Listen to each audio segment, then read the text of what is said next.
भारत से दो political show देख रहे हैं आप। राजस्थान के रण से बड़ी जानकारी आपको दे देते हैं। अब से कुछ ही देर बाद अशोक गहलोत की तरफ से राजस्थान चुनाव को लेकर 5 और गारंटीज का ऐलान किया जाना है। और ऐसे में जिस सवाल को लेकर हम चर्चा कर रहे हैं वही जादूगर की छड़ी, चुनाव में जीत की गारंटीज गेम चेंजर हो सकती है कांग्रेस के लिए।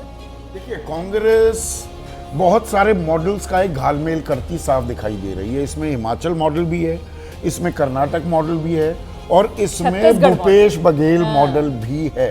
और यहाँ पर ये हमें ध्यान देना होगा कि राजस्थान में 63% आबादी कहीं ना कहीं खेती से जुड़ी हुई है। तो उसमें ये गोबर स्कीम का लेकर आना, इसकी गूंज ग्रामीण इलाकों में कितनी दिखाई देती है।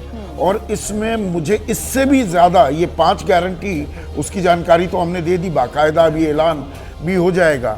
लेकिन महिलाओं को लेकर जो गारंटी दे रहे हैं अशोक गहलोत, और उसमें 500 रुपए का सिलेंडर और उसके अलावा उनको एक धनराशि भी 1000 रुपए सालाना जो दी जा रही है, ये आधी आबादी ये किस तरफ जाती है। और हमने आप पिछले कुछ चुनावों में देखा है महिलाओं की निर्णायक रहेंगे। बिल्कुल, नीतीश कुमार जिस तरीके से बिहार में जीतते हैं उसको कहा जाता है कि ज्यादा वो बढ़ चढ़कर वोट डालते हैं और इस तरीके से वो निर्णायक साबित होती हैं हार जीत में।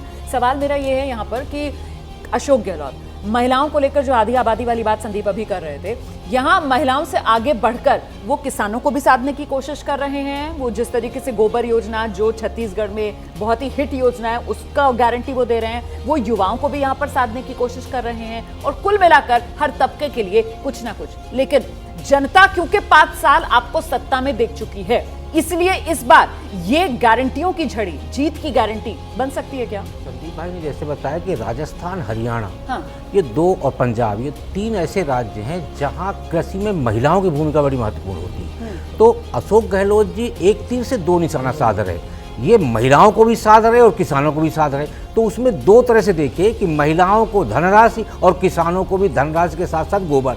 तो ये जो देश में भारतीय राजनीति में जो महिलाएं हैं, महिला मतदाताओं की भूमिका लगातार महत्वपूर्ण होती जा रही।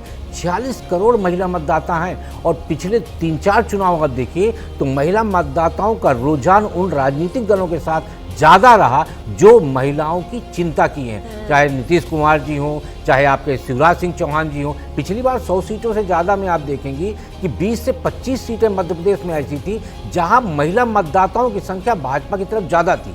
तो ये सारा जो आपका एक पूरा बुके तैयार किया जा रहा है अशोक गहलोत जी की तरफ से, वो बुके में ये खास ध्यान दिया जा रहा है कि कोई भी ऐसा मुद्दा ना हो जो सभी तबके को साथ में लेकर चलने में विघ्न बाधा पैदा करे। लेकिन इन चुनाव में वो ब्रह्मास्त्र जो मोदी सरकार की तरफ से चला गया था, महिला आरक्षण बिल लाकर, भाई कहीं ना कहीं उसके इम्पैक्ट का भी तो असर कितना रहने वाला है, इस पर भी तो नजर रखनी चाहिए।